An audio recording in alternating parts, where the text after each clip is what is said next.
¿Sabían que 1 de cada 7 personas en España padece algún grado de enfermedad renal crónica y además muchas veces sin saberlo? Nuestros riñones son vitales para el buen funcionamiento del organismo, pero cuando fallan los síntomas pueden pasar desapercibidos hasta etapa muy avanzada. Con el objetivo de concienciar sobre la prevención y la detección temprana, Alcer Málaga lleva a cabo hoy una campaña llamada Actúa por tus riñones, una campaña además que se desarrolla hoy y mañana en el centro comercial Larios, donde realizarán pruebas gratuitas y se ofrecerá información a todas las personas interesadas en cuidar su salud renal. Buenos días, la salud renal a la que hoy dedicamos nuestro arranque en este miércoles 12 de noviembre, una portada que completamos con una imagen. La han publicado nuestros compañeros de Diario Sur y en ella se puede ver cómo será el futuro Hotel del Puerto de Málaga. Es la primera imagen de un edificio que firma el arquitecto Chipperfield, que si finalmente sale adelante, ojo, porque llevamos años con este tema, cambiará, ya lo están viendo, la fisonomía de este espacio de la ciudad. Por este asunto le vamos a preguntar a nuestra invitada de hoy, es Susana Gómez de Lara y es la decana del Colegio de Arquitectos de la ciudad de Málaga. Por cierto, que además coincidiendo con esta imagen que han adelantado nuestros compañeros de Diario Sur, hoy los socialistas presentan una moción sobre ese futuro hotel y estamos pendientes también de lo que puedan decir. Un asunto que nos sirve para saludar a nuestros tertulianos de esta mañana de hoy miércoles. Mariluz Aguilar Galindo, Carlos Sedano, bienvenidos los dos. Hola, ¿qué tal? Buenos días. Muy buenos días. Oye, con muchos asuntos, ¿qué os parece el edificio? A ver, ¿os ha gustado? ¿No os ha gustado? Bueno, ¿Os parece que cambia un poco la fisonomía del espacio? Hombre, cambia la fisonomía, evidentemente, pero no le veo dificultad de integración. Hoy día se puede integrar cosas clásicas y cosas modernas sin ningún problema. De hecho, más cuadradito que el que hizo Seguí. ¿Os acordáis del Seguí? Que era como redondito, como... Sí, yo siempre me fijo en el hotel Vela en Barcelona, que se hace en el Puerto Olímpico. Y bueno, pues eso estaba en una zona muy deprimente de Barcelona en aquella época, la Barceloneta, y ahora se ha integrado perfectamente en un sitio donde el edificio está solo. Claro, se plantan muchos árboles, entiendo yo si eso luego se hace, no sé, en el camino, ¿no? En que va hacia el hotel, bueno. No sé, yo es que no sé. Me gusta. ¿No te gusta? No, bueno, no mira, gusta. porque hay alguien lo digo de manera rotunda y tajante, no me gusta. Creo además que la que se ha montado, quiero decir, creo que con respecto al otro, que fue tan cuestionado, acabando en lo que acabó, creo de verdad que no solo no se ha ganado, sino que creo es que yo lo veo muy parecido, te quiero decir, ahora es rectangular, sí, el otro era más circular. Este a lo mejor tapa menos espacio, ¿no? Porque es muy finito, parece. Bueno, en fin, que yo no lo sé. Lo veo un poco mamotreto.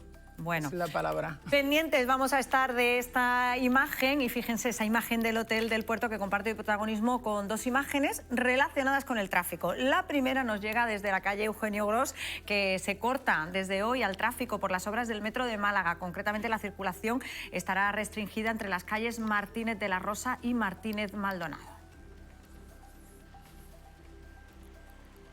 Pues si van a circular por esa zona, estén muy pendientes pues un poco de la señalización y de por dónde tienen que ir para evitar la zona cortada. Y la otra imagen para el arranque, pues ya se está convirtiendo en un clásico, los atascos de la 7 en la zona este. 14 kilómetros a primera hora de la mañana.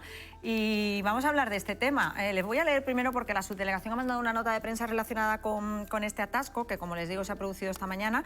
Nos dicen desde la subdelegación, o informan mejor dicho, que a las 6 de la mañana pues se producía en la 7 una avería de un camión.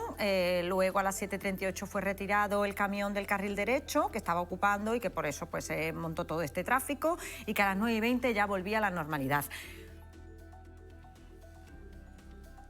Pero fíjense que tenemos a Carlos Sedano, que ha realizado un cálculo de lo que nos cuesta a los malagueños los atascos, Carlos. Sí, por lo menos hemos hecho un cálculo en un tramo concreto, no en toda la red, que quizás es ese que acabamos de ver, que es básicamente desde el cruce... es que está atascado todos los días, prácticamente. Está atascado todos los días, que es desde el cruce de Añoreta, donde digamos está el radar ya del Rincón de la Victoria, donde empiezan las curvas del Rincón de la Victoria, después de llegar a Torre del Mar, de las rectas de Torre del Mar, donde se empieza, digamos, a ralentizar precisamente por el semáforo, por el radar y por las curvas, hasta más o menos donde se bifurcan la hiperronda y la ronda, es decir, un poquito antes de la entrada del túnel de Carlos Saya. Esos son exactamente 20 kilómetros. Es decir, he hecho el cálculo sobre eso y claro, para hacer un cálculo primero valoro cuánto tiempo le cuesta o a nosotros o a una empresa el tiempo que perdemos, porque eso hay que valorarlo económicamente para darnos cuenta.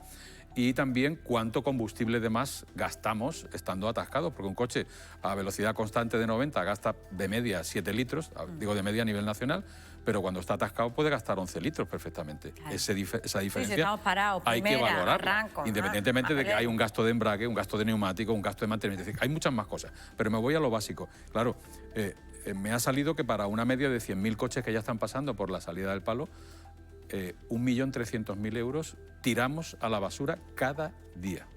¿1.300.000 euros? Cada día. Solamente en ese tramo de 20 kilómetros. Ahora habría que analizar los que entran desde Torremolinos, que también hay atascos, entrando por Antequera, que también puede haber una sobrecarga de tráfico. ¿Y qué se incluye dentro de este gasto, además de...? Yo incluyo, pues por ejemplo, el precio por hora en España que le cuesta a una empresa a un empleado es de media unos 20 euros. Si nosotros tardamos media hora más diaria, y es poco, media hora más en nuestro trayecto, pues de esos 20, 10 los tiramos. 10 por 100.000 coches es 1.000.000 de euros. Más 300.000 de combustible que gastamos de más, ya tienes 1.300.000. Estamos hablando de unas cifras muy conservadoras, ¿eh? O sea, que podría ser perfectamente mucho más. Bueno, pues en un ratito vamos a hablar de este asunto, porque además este estudio que ha hecho Carlos Sedano tiene datos muy interesantes, además de este 1.300.000 euros, que es lo que cuesta diariamente los atascos a los malagueños, porque hoy además también le vamos a hablar de presupuestos de la Junta de Andalucía, porque el Parlamento andaluz acoge hoy los debates de totalidad del presupuesto para el año que viene. Fíjense que el presidente de la Junta, Juanma Moreno, hacía referencia ayer a la inversión y ponía el acento en el agua, en lo que vamos a invertir o lo que va a invertir la Junta de Andalucía en agua, y la portavoz y consejera de Economía, Carolina España, ha destacado la rebaja fiscal para las familias con rentas bajas y medias. Escuchen. ¿Quién se ha beneficiado de todas estas deducciones? Pues en principio todos los contribuyentes andaluces, pero especialmente aquellas familias que tienen una base liquidable inferior a los 30.000 euros en tributación conjunta, ya que, como saben ustedes, la mayor parte de las deducciones están limitadas por renta. Por lo tanto, otro gran bulo de la izquierda, que le bajamos los impuestos a los ricos. Pues no, nuestras bajadas de impuestos se centran en las rentas medias y bajas. Ya está bien de tanto bulo y de tanta mentira gratuita. Claro, ayer desmentía, oíamos a Carolina España hablando de la inversión que se hace en sanidad pública, pues un poco respondiendo a la oposición que acusa al Gobierno de la Junta de Andalucía en invertir y en potenciar la sanidad privada frente a la pública, y hoy hablando de las rentas y de las deducciones fiscales que se hace principalmente a las rentas medias y a las rentas bajas de Andalucía. En fin, yo creo que esto va a ser la tónica, ¿eh? Hasta que lleguemos a las elecciones.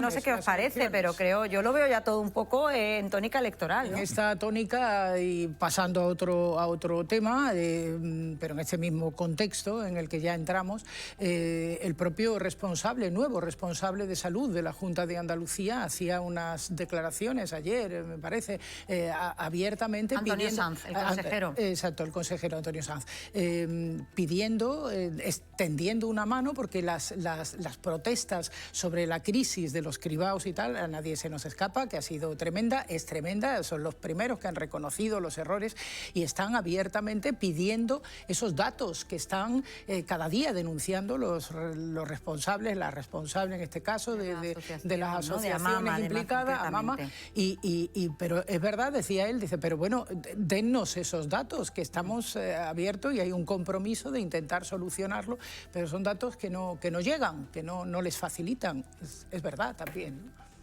Sí, además yo esa comparecencia la oí ayer, y además él decía que asumiendo que se han equivocado, lo que quieren es solucionarlo. Entonces, denos el dato y nos comprometemos que en máximo 48 horas están atendidas esas personas, claro. Si esos datos no existen... Pues, no lo pueden hacer, obviamente, no lo pueden hacer. Ya, no sé ya si es por algún tipo de táctica política, social, no sé lo que sea, pero sí está claro que estamos desde que la presidenta de Extremadura dijo que adelantaba elecciones, todo el mundo se ha puesto ya en modo botón electoral y yo creo que estamos ahí. Sí, sí, sí, estamos ya cogiendo ritmo para las elecciones andaluzas y las que puedan llegar. En fin, todos estos asuntos son noticia en un miércoles en el que estamos también pendientes de esa rueda de prensa del Grupo Municipal Socialista en la que han dado a conocer una moción sobre la Torre del Puerto y que nos va a contar en un minuto Lara Hernández. La otra historia tiene que ver con la concentración que han mantenido esta mañana los miembros del sindicato médico para manifestar, para protestar otra vez por las amenazas a facultativos y a enfermeras. Manu García nos va a contar los detalles. Rocío Carrascal nos habla hoy de las enfermedades del riñón. Además lo hace con motivo de esa acción que hemos podido ver en el arranque y que pone en marcha Alcer Málaga. Y también hoy pendientes, muy importante, del corte de la circulación de la zona de Eugenio Gros, que desde hoy se pone en marcha por las obras del metro, el avance de las obras del metro. Así que si tienen que circular por esa zona, por la calle Eugenio Gros, tengan mucho cuidado y atentos a la señalización. Son las historias en directo que completamos esta mañana hablando de vivienda. Hoy abordamos este asunto desde la perspectiva del Colegio de Arquitectos. Como les he adelantado, nos va a acompañar en unos minutos la decana del Colegio de Arquitectos de Málaga, Susana Gómez de Lara, y con ella vamos a hablar esta mañana, vamos a hacer una radiografía de cómo está la vivienda en la provincia y especialmente en la capital. Aprovechando que tenemos a la decana aquí, le vamos a preguntar también esta mañana por los proyectos previstos en la ciudad, como ese hotel de la Torre del Puerto. Lo hemos visto en un minuto. Esta mañana hemos conocido ya esa primera imagen y de la que hoy habla además el Grupo Municipal Socialista. Con ellos está Lara Hernández. Buenos días, Lara. Estamos multipantalla. Buenos días, Paula. El proyecto de la Torre del Puerto sigue generando debate político. En esta ocasión, el Grupo Municipal Socialista va a llevar una moción a la siguiente comisión de urbanismo para exigir transparencia y denunciar lo que califican como una falta de control democrático en la tramitación de este rascacielos. Según el PSOE, la autoridad portuaria habría elevado el documento, este proyecto, hasta Puertos del Estado sin el consenso, dicen, de la autoridad portuaria, del Consejo de Administración, y sin hacer público el contenido técnico del nuevo diseño que hizo el arquitecto David Chipperfield. Los socialistas exigen conocer los detalles del proyecto, piden la emisión también de los informes legales sobre el procedimiento que se ha seguido y asimismo también la publicación íntegra de toda la documentación. Así que el debate sigue sobre la mesa, sobre la Torre del Puerto, y llegará a la próxima comisión de urbanismo de la mano del Grupo Municipal Socialista. Pues el Hotel del Puerto, muchísimas gracias, Lara, que comparte portada con los atascos. Ya lo han visto, hasta 14 kilómetros se han registrado esta mañana a primera hora en la zona este, en la A7. Hoy abordaremos el asunto de los atascos. Tenemos esos datos de este estudio que ha hecho Carlos Sedano y que nos va a contar en un minuto, y hablaremos con Aida Vilaret. Ella es la jefa provincial de la DGT. Hablaremos sobre este asunto y sobre una campaña que ha puesto en marcha la DGT para controlar los autobuses escolares. Y se lo hemos contado, se lo hemos adelantado hace unos minutos en la mesa de actualidad. Los atascos nos cuestan al día a los malagueños 1,3 millones de euros. Ojo, al día es la cifra a la que hoy dedicamos el dato. Pues es solo uno de los datos que se incluyen en ese estudio, en ese informe, del que en un ratito nos va a dar más detalles Carlos Sedano, no se lo pueden perder, y que además el tráfico y los atascos que tiene enfrentado a las dos administraciones. Por un lado está la subdelegación del Gobierno y por otra parte está la Diputación Provincial. Hablaremos también de la parte política. Junto a esto, hoy hablamos del riñón y la importancia de hacer revisiones y cuidarse. Para ello, Rocío Carrascal nos cuenta hoy, de la mano de la Asociación Alcer, todos los detalles. Buenos días, Rocío. Buenos días, Paula. Buenos días, Málaga. Pues hoy venimos con preguntas para ti, para los integrantes de la mesa y también para todos nuestros espectadores. ¿Saben ustedes lo que es una enfermedad renal crónica? ¿Saben ustedes cómo tienen los riñones? Pues eso precisamente es lo que quiere averiguar Alcer. La asociación pues lleva a cabo una campaña de sensibilización durante todo el día de hoy y también de mañana en el marco de su campaña Actúa por tus riñones. El objetivo es, a través de unas simples pruebas muy rápidas, un test de sangre y un test de orina, bueno, pues saber si realmente tenemos probabilidades de tener una enfermedad renal crónica, una enfermedad sí silenciosa que afecta a 1 de cada 7 personas y precisamente porque no da síntomas muy evidentes, pues hace que se detecte en estadios ya muy avanzados. Ya lo saben, si se pasean hoy por aquí, por el centro comercial Larios, van a estar durante todo el día, también durante el día de mañana, estas pruebas gratuitas, y salgan de dudas. Nosotros les contamos todo en unos momentos. Muchísimas gracias, Rocío. En un ratito volvemos con ella, la salud renal, que comparte además hoy portada con las nuevas amenazas a los sanitarios que denuncia el Sindicato Médico de Málaga. Esta mañana se han concentrado y Manu García ha estado con ellos. Buenos días, Manu. Hola, ¿qué tal? Buenos días, Paula. Hace tan solo unos minutos se han concentrado medio centenar de sanitarios a las puertas de este centro de salud de Miraflores de Los Ángeles, convocados por el Sindicato Médico y el Sindicato de Enfermería para protestar por las últimas agresiones a sanitarios. Hablamos de 3 agresiones que se produjeron entre octubre y noviembre, en concreto a una enfermera que estaba de servicio domiciliario y a 2 médicos pasando consulta. Fueron agresiones verbales, pero incluso hubo amenazas de muerte. Según los sindicatos, en lo que llevamos de años han producido más de 80 agresiones a facultativos y enfermeros, lo que supone un incremento de entre el 40 y el 50% con respecto al año anterior. Y dicen que esto es solo la punta del iceberg. Es por eso que piden más medidas de seguridad, sobre todo activas como vías de escape y también más vigilantes de seguridad para frenar esta escalada de violencia. Gracias, Manu. Pues un asunto recurrente, ya lo saben, en la agenda informativa del día a día. Hoy hablamos también del dolor de espalda, porque según un estudio publicado por una clínica malagueña, el 80% de los malagueños tenemos o vamos a padecer dolor de espalda. Les contaremos cuál es el perfil del paciente con esta patología y cuánto suponen económicamente las bajas de estos pacientes para las arcas estatales. Y es la pregunta del día. ¿Le ha dolido alguna vez la espalda? ¿Se han tenido que coger la baja por un dolor de espalda? Vamos a escuchar. ¿Usted ha tenido alguna vez dolor de espalda? Sí, y me ha contado con ella, a la semana se me ha quitado. Yo la verdad es que gracias a Dios no he tenido este problema. Siempre, pues vaya, llevo 5 años con dolores de espalda. ¿Y eso le dificulta su vida diaria? Claro, porque me duele, me tengo que ir parando. He estado en tratamiento. Espalda, yo he trabajado y ahora hago deporte, pero me duele la espalda, me duele el cuello, pero ya está. No tanto, de vez en cuando, pero es porque voy al gimnasio igual.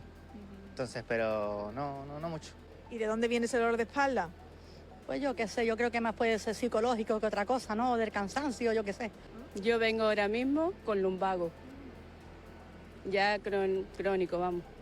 ¿Y por qué? Pues porque una ha tenido 2 hijas, la casa, ir a comprar. Ay, esa historia nos suena muchas.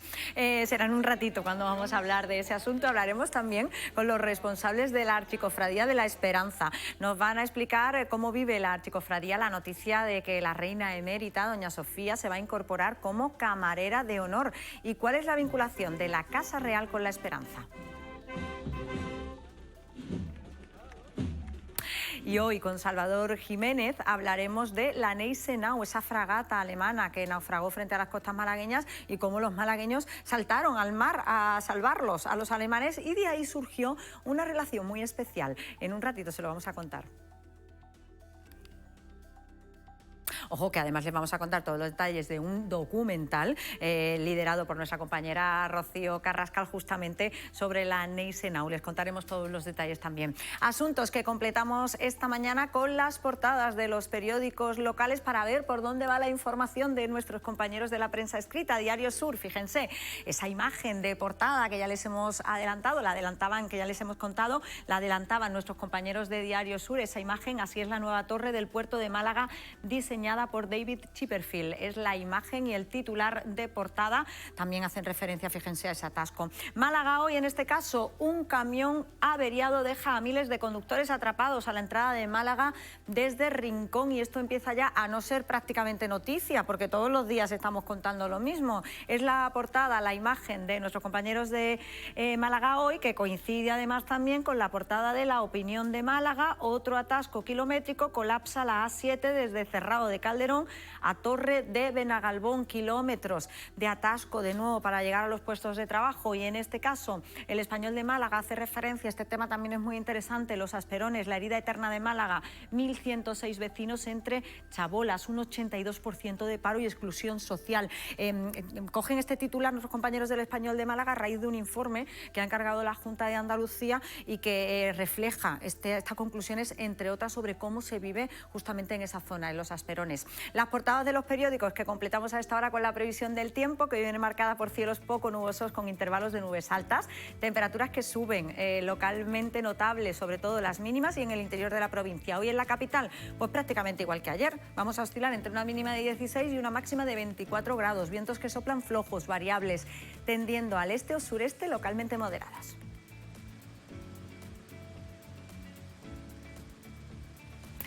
Previsión del tiempo que completamos a esta hora con la circulación por las carreteras de la capital, y para ello saludamos a Victoria Casaña, que se encuentra en el Centro Municipal de Control de Tráfico. Victoria, buenos días. Buenos días. ¿Cómo se circula a esta hora por las carreteras de la capital? Pues tenemos tráfico más intenso en la entrada a Málaga por Blas Infante y Ortega y Gasset. También tenemos algo más intenso Valle Inclán sentido Ciudad Jardín, y como incidencia cabe destacar que ya se ha realizado el corte previsto de Eugenio Gros, por tanto hay tráfico intenso en las vías de los alrededores. Como siempre, desde aquí queremos recomendar el uso del transporte público.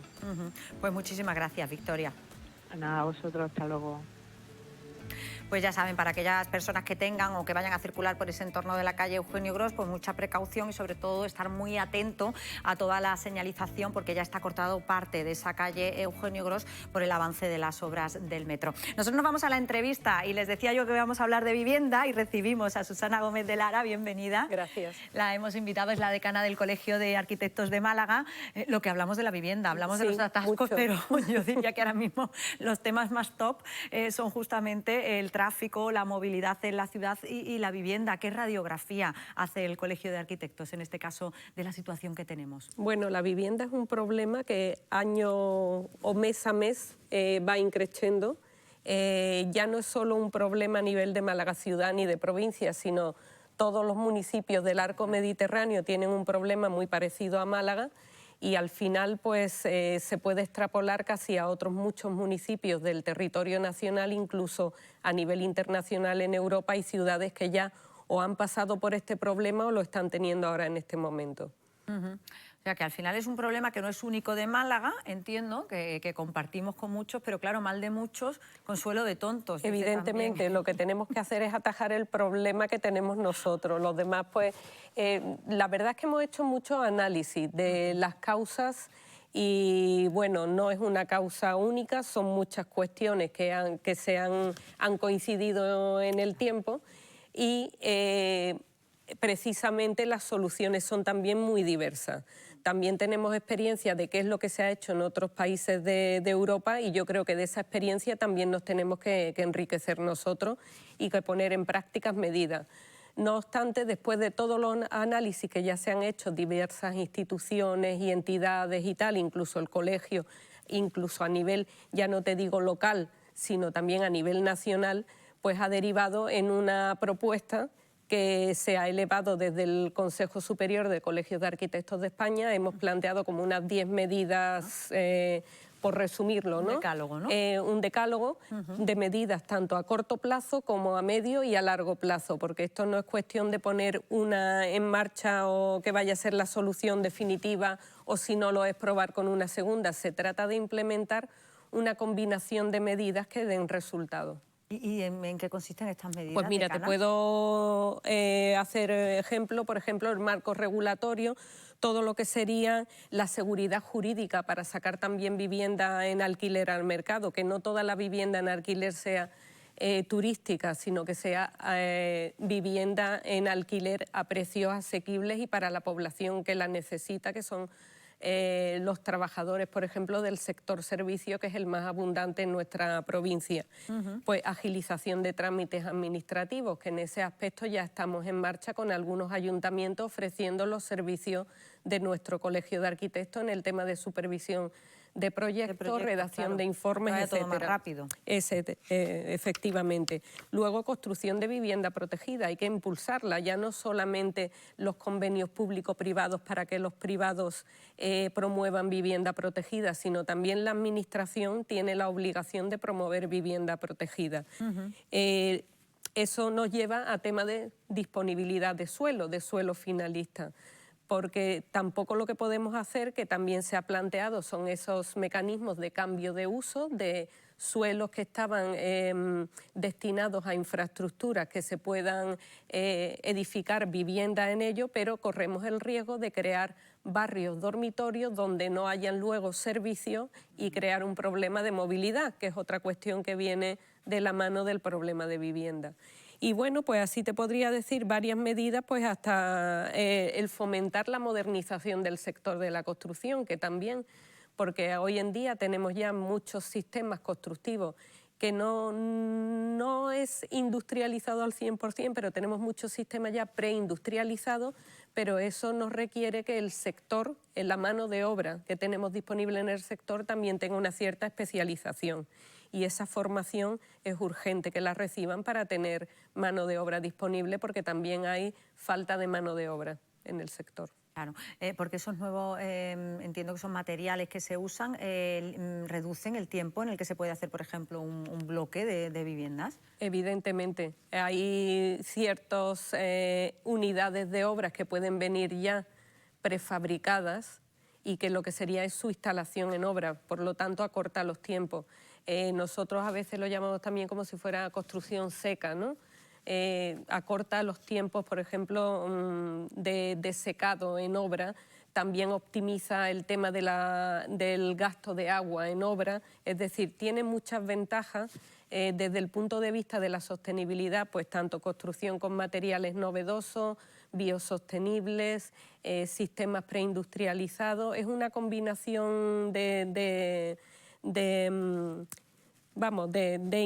tecnología, en definitiva, porque es aplicar la tecnología al sector de la construcción, porque lo que conocemos aquí en la provincia, que es como venimos tradicionalmente construyendo, no está para nada avanzado con respecto a otros sectores. Entonces tenemos que introducir toda esa tecnología en la obra, pero necesitamos de mano de obra cualificada, claro, que lo conozca. Exacto. ¿En cuánto se reduciría, decana, por ejemplo, no sé, hacer un bloque, ¿no?, de edificio, un bloque Pues no te normal? sabría decir, pero sí de algunas empresas con las que hemos estado en diálogo en ferias, por ejemplo, en Rebuild en Madrid en el pasado mes de mayo, que hubo una exposición también que iba precisamente sobre el tema de la preindustrialización o la industrialización y modernización del sector de la construcción.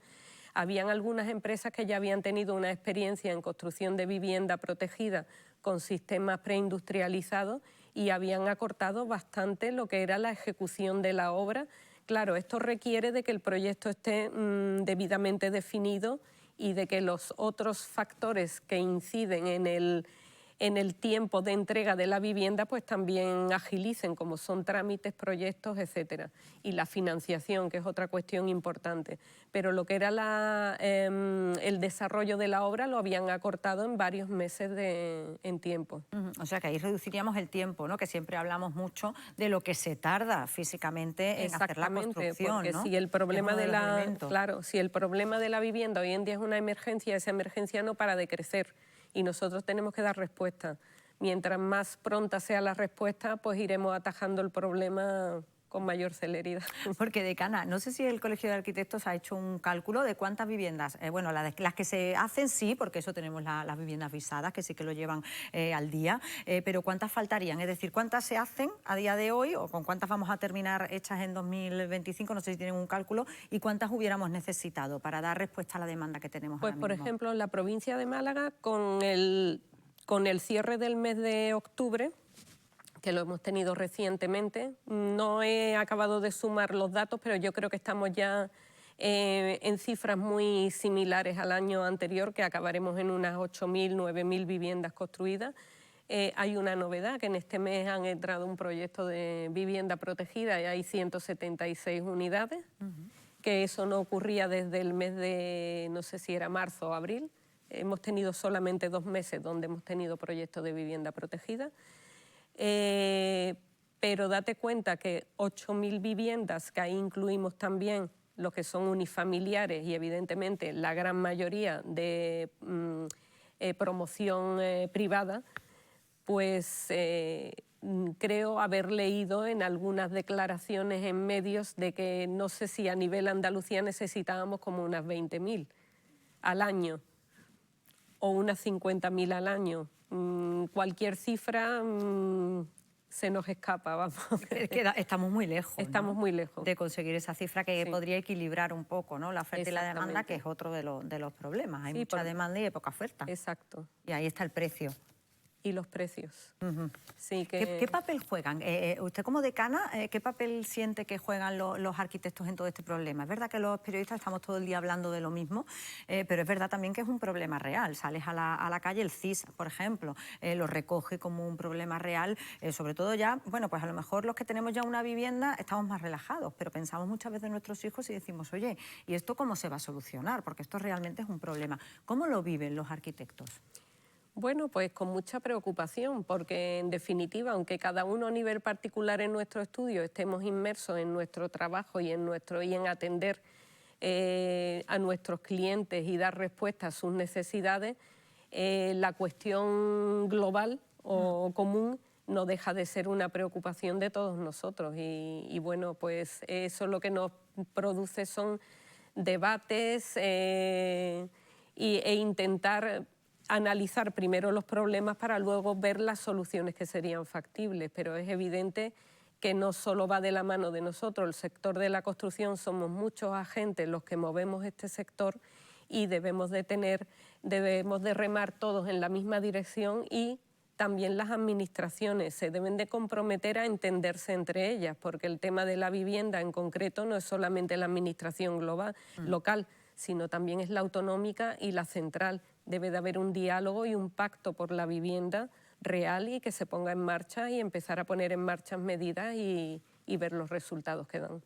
Dentro del problema de la vivienda, que es verdad que es multifactorial, claro, tenemos muchos factores que intervienen, también hemos hablado a veces de lo que tarda la Administración en dar licencias. Yo no sé si en este caso hemos avanzado un poquito aquí en Málaga Capital. Yo creo que vamos en camino de obtener avances.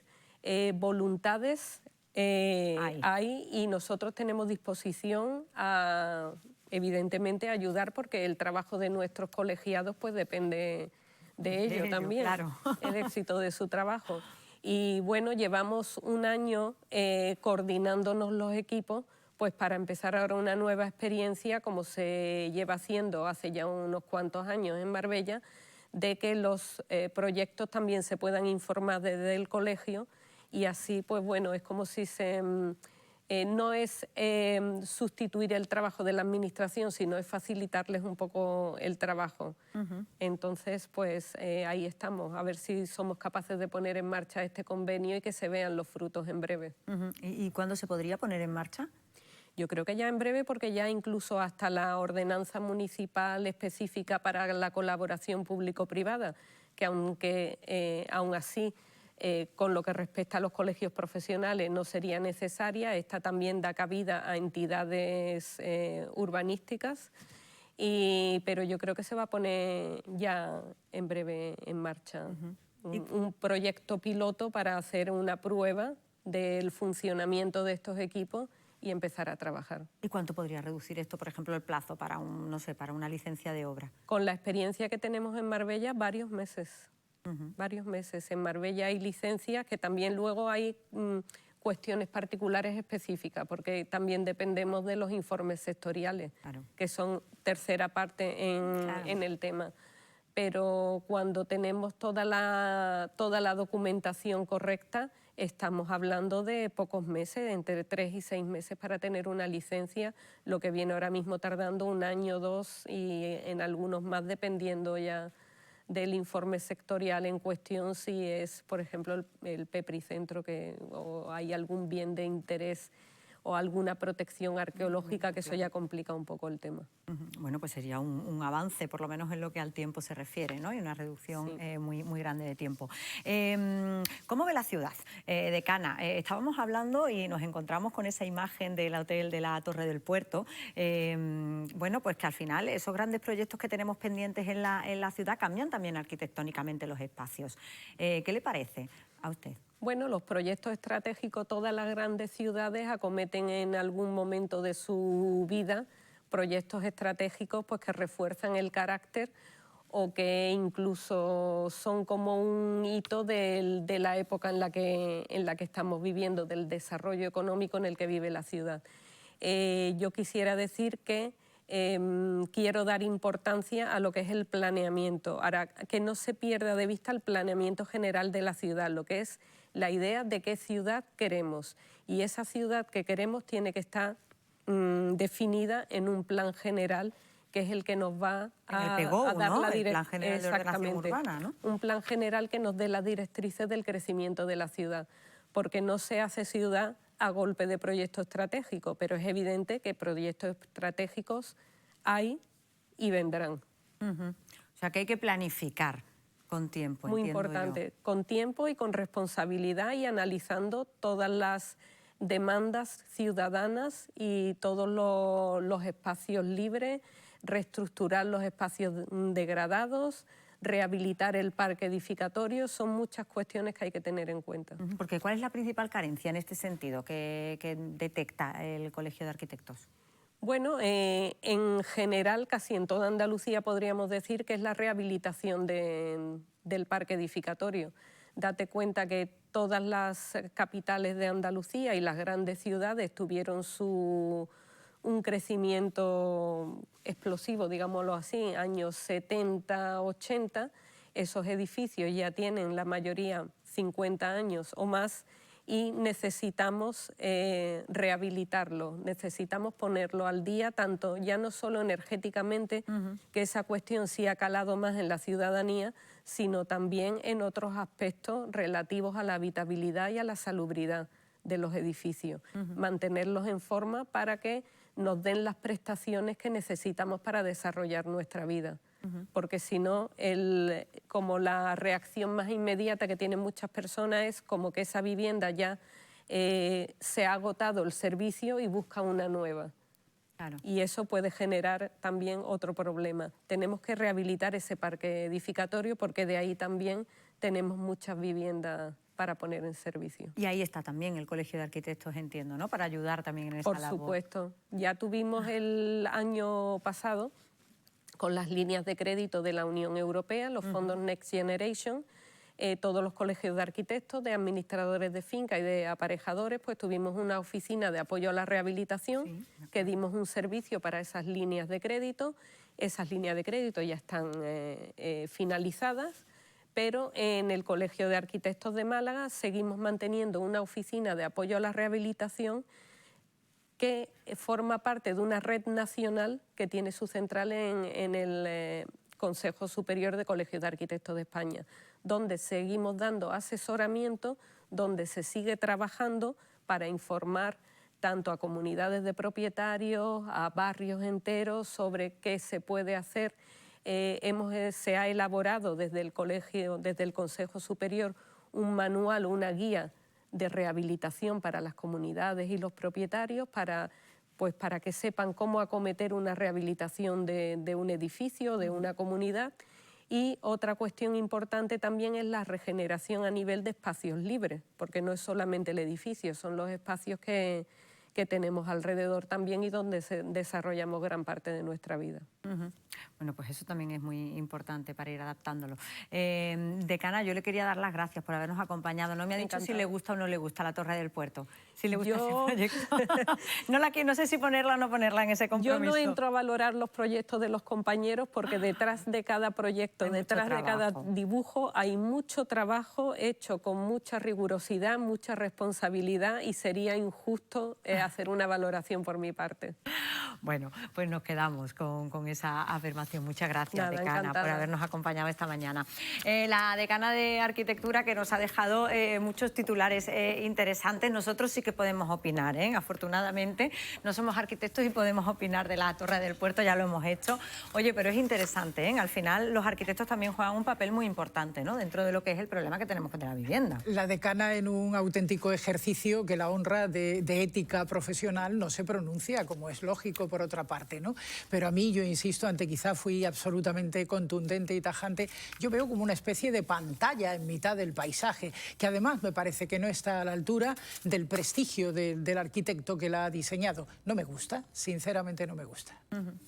Yo lo que creo es que el volumen edificativo será el mismo. Básicamente la única diferencia es que antes era circular y ahora es muy estrecho, pero muy por una cara y muy ancho por otra, porque al final los metros cuadrados interiores y la superficie edificable será básicamente la misma. Es una cuestión, sí, de quizá era más armonioso un círculo, que era lo que teníamos antes, más que un edificio que parece el edificio de la ONU, ¿no? Es decir, que tiene un frontal. De todas maneras, integrar eso en una ciudad, a mí, desde el punto de vista constructivo, está claro que se puede, pero desde el punto de vista paisajístico, a mí no me parece incómodo que detrás de un fondo que tenemos, un fondo muy bonito como es un horizonte, haya un edificio, porque al final las ciudades tienen que crecer por algún sitio. Y en muchos sitios, de hecho, cosas bastante parecidas están funcionando e integradas en el paisaje. Esto al final es, bueno, acostumbrarse a que el horizonte esté cortado por un edificio. Y otras increíblemente bellas, que no es el caso. También. Más allá de esto, ¿qué os ha llamado la atención? Titular de la entrevista. Bueno, es un, como bien ha señalado la decana, es un complejo, el problema de la vivienda es complejo, multifactorial, donde intervienen muchos factores económicos, políticas públicas, gestión. Sobre todo todos tienen que trabajar al final, ¿eh? Sí, de hecho, sabéis que la Agencia de Urbanismo ya ha optado por utilizar una parte de inteligencia artificial para determinadas cosas que tiene que hacer un humano, y que a lo mejor ese humano, teniendo allí 200 papeles encima de la mesa, pues se van acumulando. Hay que ayudarnos con tecnología, o incluso, como se está haciendo en Madrid, se está subcontratando, digamos, esa ejecución de ese proyecto para que la firma final sea de una persona de la gerencia. Pero, digamos, todo el papeleo previo, eso que se tarda meses y en algunos casos años, que lo hagan empresas privadas, y con tal de que esa documentación salga antes, y eso también genera seguridad jurídica y sobre todo que la inversión sepa cuándo empieza y cuándo acaba. Y eso es muy importante para que las empresas inviertan y lo hagan rápido. Claro, con seguridad jurídica, al final de eso hemos hablado mucho. La evolución del urbanismo del que acabamos de hablar y sobre todo el crecimiento de la ciudad trae consigo aspectos que no son tan agradables. Fíjense, yo pensaba ayer kilómetros de atascos, pero hoy también. Ayer fueron kilómetros de atasco por un camión parado en la 7 y hoy otra vez de nuevo la avería de un camión a eso de las 6 de la mañana, pues también ha provocado kilómetros de atasco, sobre todo de las personas que vienen en la A7 desde el este hacia la capital. Todo esto hace que cueste tiempo y dinero a los malagueños. De esto vamos a hablar con Carlos Sedano, pero si te parece, Carlos, primero vamos a saludar a Aida Vilaret, es la jefa provincial de la DGT, porque también hemos querido invitarla esta mañana. Bienvenida, Aida Vilaret. Buenas tardes. Muchas gracias. A ver, como responsable, como máxima responsable de la DGT, de la Dirección General de Tráfico, aquí en la provincia, ¿nos puede dar algún consejo a los malagueños que día tras día estamos en esto de los atascos? Pues sí, la verdad que como nos pasa que cuando la intensidad del tráfico en hora punta está ya muy cercana a la capacidad de las vías, pues desgraciadamente las retenciones son importantes. Consejos, pues bueno, en primer lugar, antes de salir, pues habría que planificar muy bien lo que es la ruta que vayamos a hacer y fijarnos muy bien, salir con tiempo, ¿no? Si tenemos que hacer cualquier trámite importante. También fijarnos muy bien en lo que es la información que se tiene en la página web de la DGT, en redes sociales, de cómo esté la situación en ese momento por esa vía. Atento a los paneles de mensaje variable que siempre anuncian la retención y las posibles vías alternativas que se puedan coger en ese momento. Y yo incidiría también mucho en, sobre todo a los usuarios de esas vías, que es muy fácil que se congestionen, que hay retenciones recurrentes, que revisen muy bien sus vehículos, revisen muy bien las condiciones técnicas de los mismos, especialmente los camiones. Porque, por ejemplo, los dos accidentes o esas dos retenciones que hacía mención últimas que hemos tenido, ha sido precisamente porque en dos camiones, uno de ellos reventó un neumático y en el otro pues no tenía, se quedó sin gasoil. Entonces, este tipo de actitudes pues hay que intentar en fin, revisar muy bien los vehículos, porque las consecuencias en hora punta en este tipo de vías son tremendas. Así que esa revisión del vehículo, esa responsabilidad, especialmente los camiones, que son los vehículos más complicados luego de retirar de las vías, pues es un punto importante. Claro, y que complica mucho la circulación.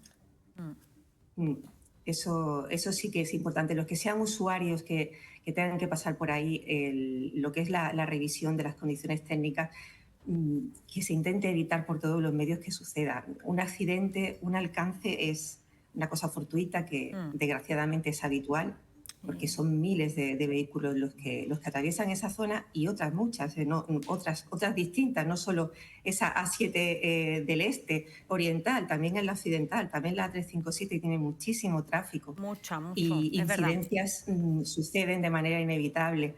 Entonces, pues algunas son efectivamente inevitables, alcances, accidentes que pasan, pero otras, sobre todo si son por condiciones técnicas de los vehículos, yo haría un llamamiento a revisarlas y a tener el coche a punto, siempre. La realidad es que yo creo que hay muchos vehículos, es decir, hemos crecido mucho en número de vehículos en muy poco tiempo y claro, las vías son las que son. Y claro, cuantos más vehículos hay y más vehículos circulan, en esto Carlos Sedano sabrá más que yo, más probabilidades hay de que haya un alcance, de que haya un camión que se quede sin gasolina, como ha sido este día, o ayer que reventó una rueda. Claro, eso es por probabilidades, creo yo. Yo siempre pongo un ejemplo, imagínate una botella que le metemos en una botella de cristal grande, metemos 2 moscas. Probablemente esas 2 moscas, aunque estén volando dentro, pues va a ser difícil que choquen entre ellas. Ahora, en esa misma botella metes 100 moscas. Al final. Se van a matar. Entonces, básicamente, está pasando en las carreteras exactamente lo mismo. Es decir, que no hay ninguna explicación más gráfica que la que tenemos. Y, evidentemente, mientras más coches, más posibilidades de alcance, más posibilidades de distracciones, más posibilidades que entre parada y parada una persona de manera errónea se ponga a mirar el WhatsApp para ver qué puede hacer o contestar un correo, cosa que está penada con 1.000 euros. Y pueda tener ese incidente. Y ese incidente, que en una condición normal no tiene ningún problema, cuando hay una saturación de 100.000 coches al día en algunos puntos de Málaga, pues evidentemente se forma una cola de 20 kilómetros. Ese es el problema. El problema es que tenemos muchos coches con un crecimiento de tráfico muy grande, con una red que no es suficiente para la cantidad de coches y para el crecimiento que tenemos en este momento. Una red que, como decía Aida Vilaret, la jefa de la provincial de la DGT, no solo afecta a la zona este. Es verdad que hablamos mucho de la zona este porque es lo más visible y es verdad que prácticamente es diario, pero también hay otras carreteras en la provincia. Ayer mismo el subdelegado del Gobierno, Javier Salas, hacía unas declaraciones en las que se defendía de esos ataques ante la situación que se está viviendo, señalando que se está trabajando en la ampliación de la A7. Es verdad que está en ese estudio, en los dos sentidos, tanto este como oeste, y que, bueno, que se está trabajando en ello, ¿no? Estamos trabajando en ello, que se dice. Claro, lo que pasa que ese es el problema, que hemos crecido mucho en muy poco tiempo y así nos va. Yo le quería preguntar a la jefa provincial de tráfico, también por esa campaña que han puesto en marcha con los autobuses escolares, de un poco estar pendientes y estar controlando que estén en perfectas condiciones, que aquí además también es muy importante, porque no todos hacen rutas a lo mejor por ciudad, incluso haciendo rutas por ciudad es muy importante que las condiciones técnicas de estos autobuses estén perfectas. Pues sí, esto va a ser una campaña nueva que iniciamos ayer, va a ser durante toda esta semana, hasta el viernes, y se va a controlar los vehículos de transporte escolar. Lo cierto es que se hará una vigilancia intensiva, o sea, vamos a mirar, por supuesto, que cumplan las condiciones técnicas, el uso del teléfono móvil por parte de los conductores, que puede provocar, o cualquier dispositivo que provoque distracciones, controles de alcoholemia, de drogas, por supuesto, es gravísimo en estos casos, y bueno, la velocidad permitida. Y por nuestra experiencia de otras campañas, porque esta es habitual, esta de transporte escolar, en los controles que hicimos, por ejemplo, en la última se controló a 165 vehículos y un 74% de las sanciones que se tuvieron que imponer fueron por irregularidades administrativas. Por ejemplo, pues que no tuviesen suscrito un seguro con carácter ilimitado o la propia autorización de transporte escolar. O sea, que la mayoría eran por irregularidades administrativas. Pero aún así es muy importante este control por este tipo de vehículos. Y de hecho también la DGT ha aprovechado y ha sacado una guía de recomendaciones para padres y para tutores de los alumnos que se llama Al cole siempre seguros, donde se da una serie de recomendaciones para que este transporte sea lo más seguro posible, tanto de comportamiento de los propios alumnos y de los padres, porque el momento de la recogida de los niños en los autobuses es un momento delicado. La mayoría de los atropellos y los accidentes se provocan en este momento. Sino también pues, para que sepan que se debe de pedir siempre contratos con autobuses que tengan sus cinturones de seguridad y que cumplan con todos los requisitos técnicos.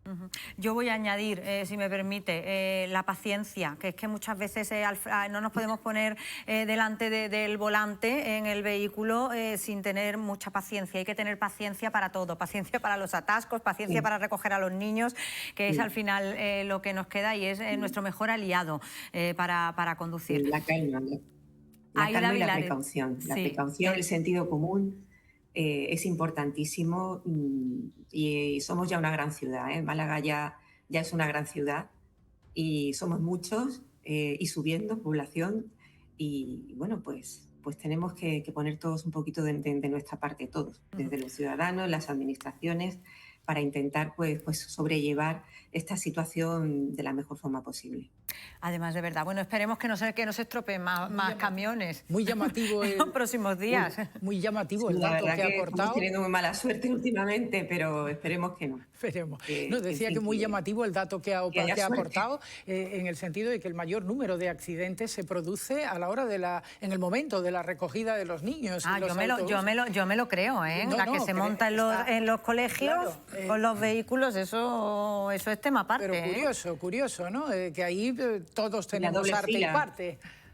Los padres, los primeros... Hay que tener cuidado de no ponerse en doble fila, por ejemplo, hay que intentar evitarlo.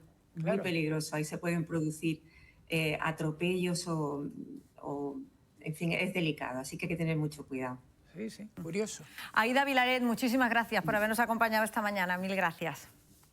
Gracias a vosotros, gracias. Bueno, pues los atascos, que ya saben que son todos los días y que de momento pues hay pocas soluciones. Sabemos que la subdelegación dice que está trabajando y sabemos que están trabajando en un estudio para dar soluciones, pero mientras sí, mientras no, los atascos al día, los malagueños, nos cuestan 1,3 millones de euros. Venga, vamos. Solamente en un tramo, ¿eh?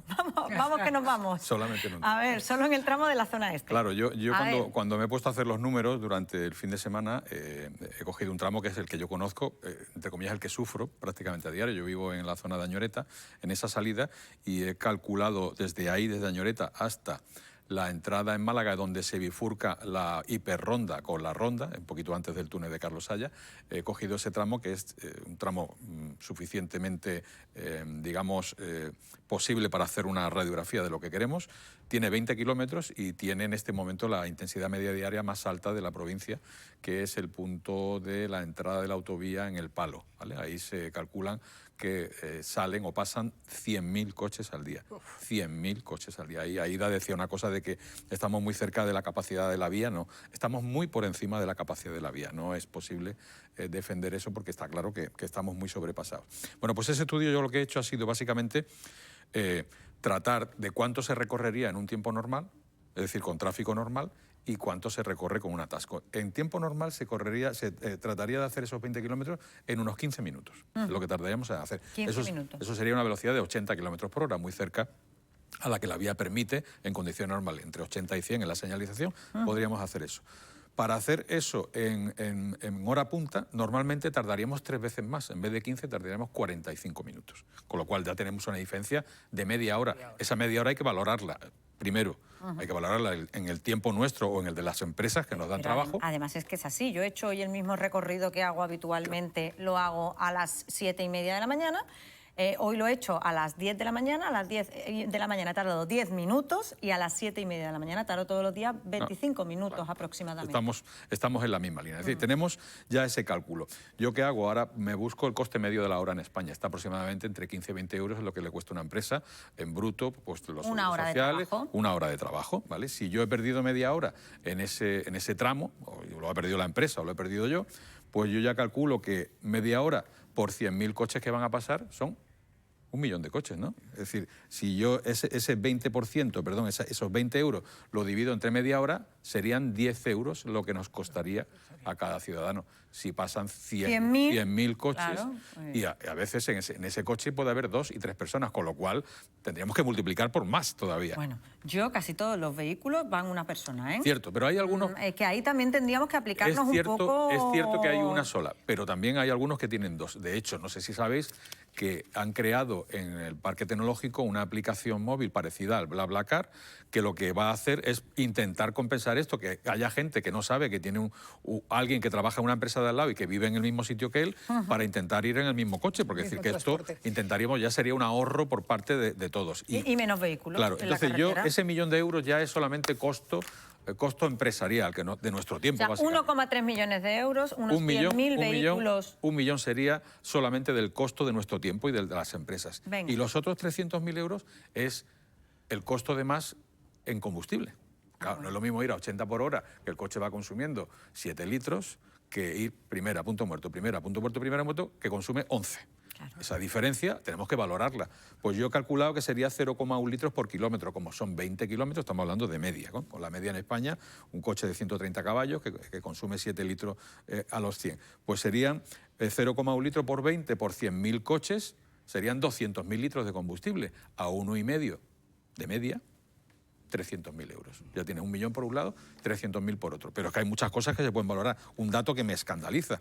Si cada uno, y tú lo estás diciendo porque cuadra, pasa 1 hora diaria en el coche en un atasco, entre ida y vuelta, cosa muy normal, por cierto, pues si trabajamos... Cada día más normal, no era normal hasta ahora. Una hora, ¿eh? Si trabajamos 48 semanas al año, son 240 horas al año. Si eso lo traducimos en días, serían 10 días completos de 24 horas, estamos sentados en el coche en un atasco. Pero yo lo voy a hacer más para que la gente no me entienda.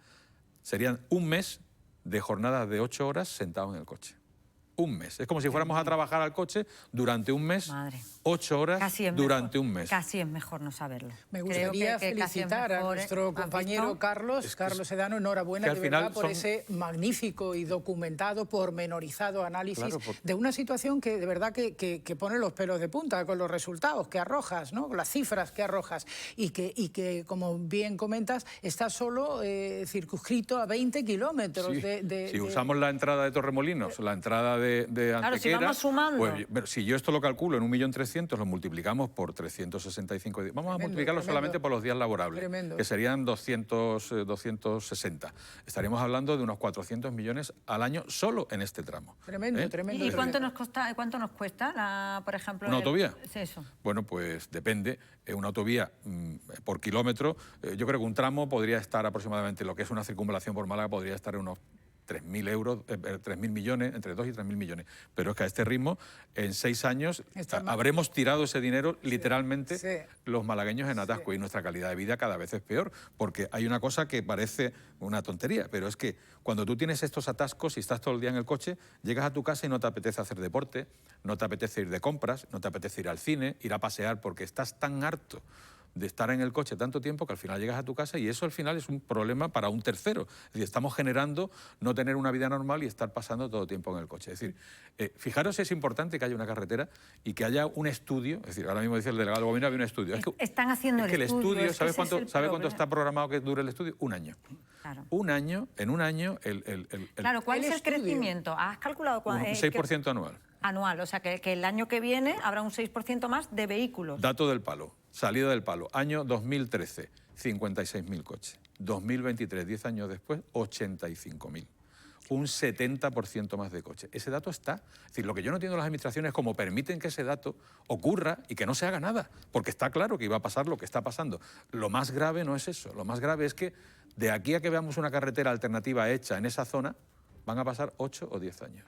Imaginaros los 8 o 10 años que nos quedan a los que vivimos por allí. Bueno, cualquier sitio. En este caso, yo lo he hecho porque es un caso que me afecta. Bueno, al final nos vamos a tener que organizar los trabajadores. Nosotros lo hablamos el otro día, tendremos que organizarnos las empresas y hacer turnos para entrar, ¿no? Porque al final es que no puedes estar perdiendo todo ese tiempo en la carretera, casi te quedas en casa, teletrabajas, vienes más tarde, pero no pierdes tiempo y es tiempo productivo, porque a la empresa al final le cuesta dinero. Como dato final, Paula, yo he valorado las cosas básicas, pero es que un coche cuando está en una caravana gasta más neumáticos, gasta embrague, gasta amortiguadores, porque tú primera, punto muerto. Primera, eso tiene un gasto, que no está metido aquí, pero ese gasto está. Existe. Es desgasto, un desgaste. Un gasto. Imagínate si todo eso lo vamos sumando, ¿por dónde iríamos? Es decir, que yo creo que poniéndole precio a las cosas es cuando decimos, vaya por Dios. Tremendo, tremendo, es verdad. Bueno, que me voy con Rocío Carrascal, que me voy a darles más detalles de las enfermedades renales de la mano de Rocío Carrascal y de Alcer Málaga. Hola de nuevo, Rocío.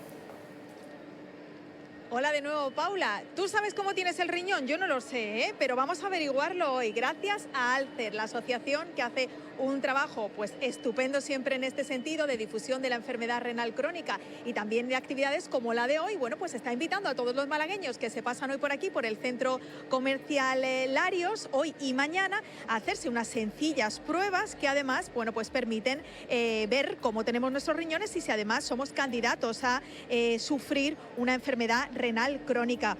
Pepi Gómez, presidenta de Alcer, muy buenos días. Muy buenos días.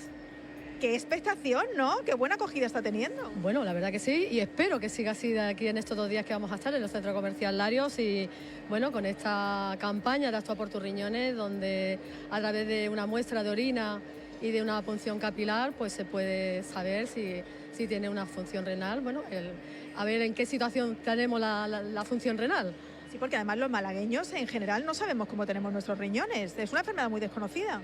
La enfermedad renal crónica es una enfermedad que avanza de forma silenciosa y que la verdad no tiene efecto porque es una enfermedad donde no se detecta hasta que ya da la cara y a veces se pueden confundir con otra patología o con otras dolencias, y la verdad es que la oportunidad que tenemos en estos 2 días de poder hacer estas muestras es una oportunidad de cribado que se puede detectar la enfermedad renal, y a través de esta prevención que estamos aquí, de estas campañas de Actúa por tus riñones, pues sabemos, bueno, podemos ver que la sociedad pues pueda tener alguna patología renal, y creo que es el momento de valorar que la sociedad malagueña se acerque, que vamos a estar en horario de 10 de la mañana hasta las 6 de la tarde, como insisto, de hoy y mañana jueves, y la verdad es que vamos a hacer visible esta enfermedad, la enfermedad renal, que siempre sigo luchando y lo transmito siempre en todos los eventos, y vamos a intentar que esa sociedad que a lo mejor puede tener la enfermedad renal, porque 1 de cada 7 puede tener la enfermedad renal y desconocerla, bueno, pues vamos a detectar a través de este cribado pues la detección precoz, y vamos a intentar que cuanta más gente acuda, mucho mejor. Pues sí, porque además las pruebas son muy sencillas, una prueba de sangre, un pinchacito en el dedo, una muestra de orina, y bueno, pues se dejan aquí, se hace ese análisis y nos dan esos resultados que, oye, pueden hacernos estar alerta ante la posibilidad de que podamos tener una enfermedad renal crónica. Y además de esto, otro dato bastante curioso, además de toda la información que proporcionáis, unas gafas de realidad virtual. Pues sí, la verdad es que de hecho yo la he utilizado, la he querido probar también para ver cómo se vive una persona con enfermedad renal, y bueno, también invito a la sociedad que se ponga sus gafas virtuales y vea cómo vivimos el día a día una persona con enfermedad renal. Pues Pepi Gómez lo vive en primera persona, pero tenemos hoy la oportunidad de contar también aquí con Verónica López, que es la jefa de nefrología del Hospital Regional. Doctora, ¿qué tal? Muy buenos días. Hola, buenos días, ¿qué tal? No sabemos nada de la enfermedad renal crónica, totalmente desconocida. ¿Puede sufrirlo 1 de cada 7 malagueños? El dato es bastante alto. Sí, así es. La enfermedad renal crónica es una enfermedad muy prevalente. Se estima que aproximadamente un 15% de la población está diagnosticada de enfermedad renal crónica y el porcentaje se asciende a casi el 30% en mayores de 65 años. El problema que tenemos con esta enfermedad es que es una enfermedad que no duele, por lo tanto hay un porcentaje, 2 de cada 3 personas que tienen enfermedad renal crónica desconocen que la tienen. De ahí la importancia de diagnosticar o de detectar esta enfermedad pues con estos programas de screening como el que se está desarrollando hoy aquí en este centro comercial. Esas pruebas son muy sencillas, pero ¿hay algún otro dato que nos pueda hacer pensar que tenemos alguna enfermedad renal? Sí, sobre todo las personas mayores, como he dicho antes, las personas mayores de 60 años, personas hipertensas, diabéticas, personas que tienen el colesterol elevado, obesas, personas con insuficiencia cardíaca o personas que tienen antecedentes en su familia de enfermedad renal, deben de hacerse estos controles, ya sean en campañas como esta o sobre todo lo más importante, acudir al médico de atención primaria que con un simple análisis de sangre y de orina puede detectarla. Entre los síntomas que puede ocasionar el tener una enfermedad crónica, ¿cómo puede afectar al día a día, a la vida diaria de una persona? En los estadios iniciales la enfermedad renal crónica no da ningún síntoma. Los síntomas aparecen ya después, ¿no? Entonces muchos pacientes cuando tienen enfermedad renal crónica los primeros síntomas que tienen la tensión un poquito elevada, hay pacientes que a lo mejor pues orinan más de noche de lo que deben, es decir, pero realmente síntomas solo aparecen cuando la enfermedad ya es muy avanzada, que son ya cuando los pacientes prácticamente van a necesitar terapia renal sustitutiva. Porque además sí es cierto que parece que solamente conocemos lo que ya es muy grave, ¿no? Pues las personas que tienen que acudir a diálisis con cierta frecuencia. ¿Hay un término medio? Sí. La mayoría de las personas con enfermedad renal crónica no están en la fase de necesitar diálisis. Por eso es tan importante hacer un diagnóstico inicial para intentar controlar todos esos factores de riesgo, para intentar controlar la tensión, la pérdida de peso, la diabetes, la insuficiencia cardíaca, el azúcar, dejar de fumar, hacer una vida activa, hacer deporte, para intentar que la enfermedad renal no progrese y no haya que necesitar tratamiento renal sustitutivo. Eso para que no progrese, pero sí es cierto que en nuestro día a día, ¿qué podemos hacer las personas habitualmente pues, para tener unos riñones sanos? Pues tener una vida lo más saludable posible, muy importante, hacer deporte, una dieta mediterránea, intentar no tomar mucha sal, básicamente movernos, no hacer una vida sedentaria, intentar dejar de fumar, esos son los factores más importantes.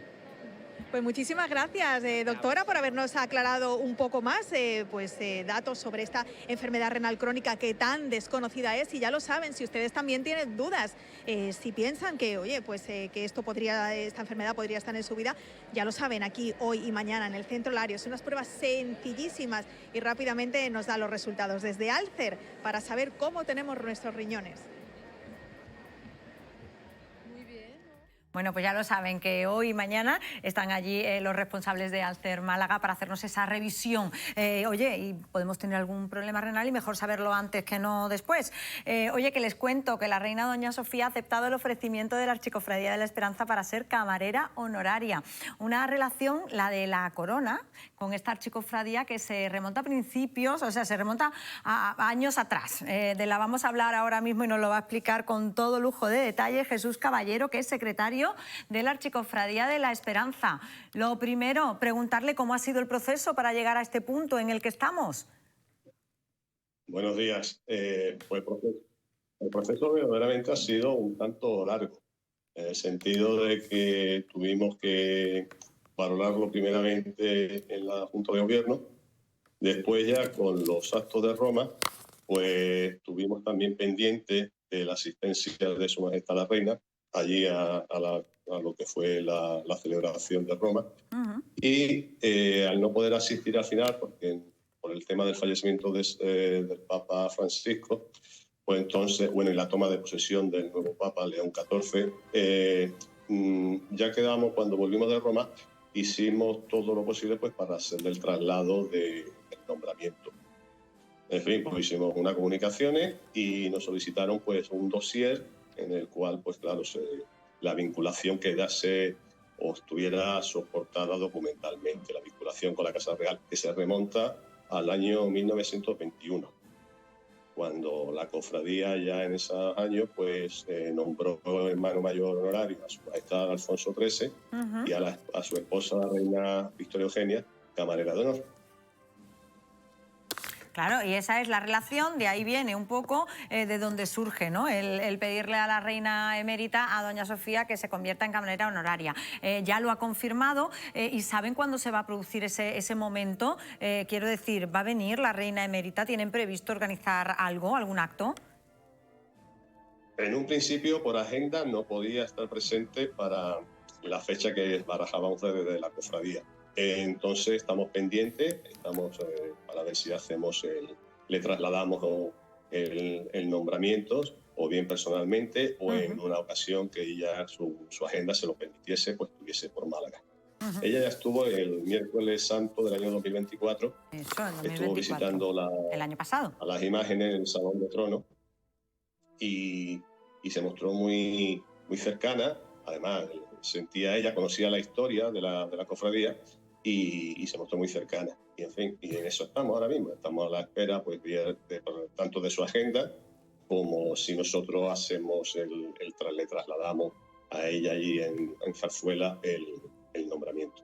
Bueno, pues ojalá podamos ver a la reina emérita aquí. Jesús, enhorabuena a toda la archicofradía de nuestra parte. Gracias. Oye, que es un orgullo. Gracias. Muchísimas gracias.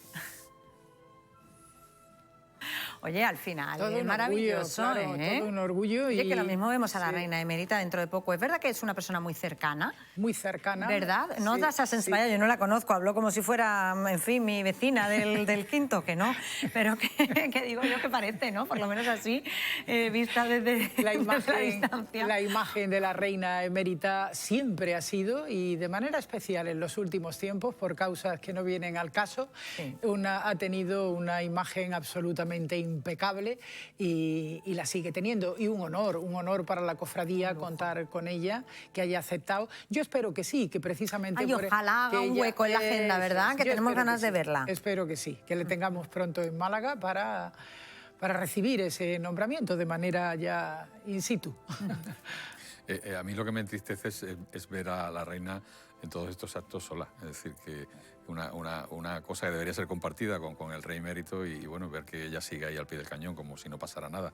Cuando han pasado muchas cosas, pues me entristece, pero ha demostrado siempre una entereza y un saber hacer propio de reina, ¿no? Impecable. Y en ese caso, pues todo mi respeto es precisamente a una reina que nos representa de esa manera. Es una profesional, pero además cercana, ¿verdad? Y persona, que es lo importante. Oye, ¿os ha dolido alguna vez la espalda? A ver, que este tema me interesa mucho. A ver, no te rías. Porque vosotros sabéis que a mí me gusta hacer yo soy profesional en hacer encuestas a pequeña escala, muy pequeña escala. Es decir, yo cuando dicen el 80% de los malagueños le va a doler o le duele, yo empiezo a preguntar y digo, oye, pues si el 80% de los que me rodean le tiene que doler la espalda prácticamente a todos, porque a mí no me duele. Yo recuerdo, yo normalmente hago ejercicio, no digo que vaya a un gimnasio, pero en mi casa sí hago algún tipo de ejercicio que tiene que ver con hacer flexiones, con hacer algún tipo de pesa. Y recuerdo que en la pandemia, cuando estuvimos 4 meses encerrados en casa y prácticamente no hacíamos nada, pues pasé mucho tiempo sentado en un sillón viendo la tele y me empezó a doler la espalda. Y me di cuenta claramente sentado, ¿no? Que si esa parte de tu cuerpo, la espalda, la musculatura de la espalda no la tienes bien entrenada, pues el cuerpo se sujeta de una manera distinta y te acaba doliendo la espalda. Y solamente lo resolví haciendo ejercicios. Y eso es algo que mucha gente no hace y al final, pues, evidentemente, pues te duele. Hasta tal punto es un problema que hay una iniciativa pionera que ha puesto en marcha la Junta de Andalucía en los ayuntamientos, al menos el de Benalmádena lo ha puesto en marcha hace muy poquito tiempo, que son las unidades activas de ejercicio físico. Hablo con conocimiento de causa y autoridad porque me ha apuntado. ¿A ti te duele la espalda? Pues claro, es que de 3 a 1 le duele, claro. Y el 1 soy yo, en este caso, del trío que estamos aquí. Está dirigido a personas mayores de 55 años, precisamente para dotarlas de una mayor calidad de vida y también se busca con ello descargar un poco, pues eso, la saturación que sufren nuestras consultas, las consultas médicas, precisamente por todos los problemas derivados de la espalda, que vienen dados por muchas razones. Inmovilidad, malas costumbres, falta de ejercicio, posturas también, ¿no? Que cogemos. Efectivamente. Y entonces es una iniciativa, como digo, pionera, que está en colaboración con los ayuntamientos de los distintos municipios y que a mí me ha parecido de verdad un auténtico acierto. Ha tenido una respuesta increíble, como es lógico. Fíjate, voy a añadir yo, las bajas laborales por dolor de espalda suponen un gasto anual en España de 9.000 millones de euros y provocan 4 de cada 10 bajas laborales. Para que se hagan una idea, ya se lo decía yo, el 80% de la población malagueña o sufre o va a sufrir dolor de espalda. Son algunas de las conclusiones de un estudio del que vamos a hablar a esta hora con Teresa Guijarro, que es directora y fundadora de la Clínica Aguilar. Bienvenida, Teresa, buenas tardes. Hola, buenas tardes. ¿Es tan alta la incidencia de un problema como el dolor de espalda? Es muy alta. Nosotros es lo que más vemos. Los dolores musculoesqueléticos de espalda, lumbar, cervical, las dos partes. Y solemos restar importancia al dolor de espalda, porque claro, el dolor de espalda es como que, bueno, sí, me duele la espalda un poco y tal. ¿Le restamos importancia o les damos la importancia que tienen a estos tipos de dolores? Pues yo creo que normalmente no. Tiramos mucho de pastillas. Me duele la espalda, me tomo un ibuprofeno, me duele la espalda, bueno, me voy a dormir un rato. Y precisamente lo mismo lo que decía tu compañero. Lo que necesitamos es todo lo contrario. Hacer ejercicio, fortalecer la musculatura, hacer estiramientos, movilizar, ganar fuerza. Claro. Es lo que deberíamos de movernos. Más, saber cómo movernos, pero movernos. Porque ¿hay un perfil de persona más susceptible de sufrir este tipo de patología o no? Pues mira, precisamente antes se veía más que lo mismo era en movimientos repetitivos, gente que estaba haciendo esfuerzo en su trabajo y necesitaba, al final acababa en una sobrecarga, en un dolor. Y ahora mismo está cambiando el perfil, está siendo más en personas sedentarias, personas que lo mismo pasan más tiempo frente al ordenador, con malas posturas, que no tienen una buena ergonomía. La pantalla del ordenador muchas veces no caemos en que tiene que estar a la vista y vemos a gente que está trabajando mirando hacia abajo o mirando hacia arriba. Eso al final acaba con dolor de cuello. Claro. El perfil está cambiando mucho. Necesitamos cambiar un poco también la forma de trabajar, buscar hacer pausas, pero pausas activas, porque muchas veces dejamos de trabajar con el ordenador y cogemos nuestro móvil y seguimos en la misma posición. Necesitamos lo mismo también desde el trabajo de empresas, hacer una pausa activa de verdad, dejar el ordenador, dejar las pantallas, vamos a empezar a mover el cuerpo, a movilizar, y esta es un poco la apuesta que queremos desde Angular & Company, que las empresas fomenten unas pausas activas en el trabajo y que fomenten la prevención más que una lesión, porque muchas veces pensamos que la fisioterapia es lesión, me duele, voy, pero tenemos que intentar llegar a prevenir que no haya ese dolor. Claro, que la prevención al final es ahorro económico también para la empresa, ¿eh? Fíjate el dato que aportan también en este estudio de esos 9.000 millones de euros, ¿eh? Claro. Lo que comentábamos, que esto incluso contribuye a descargar la masificación y saturación de las consultas, de problemas derivados de esto, ¿no? Porque generalizamos problemas de espalda, dolores de espalda, pero ahí entra todo, como dice la responsable de la clínica, entran problemas de cervicales, lumbares, ahí entra un espectro muchísimo más amplio, ¿no? Que va más allá de la espalda, y eso tiene su repercusión, como es lógico, ¿no?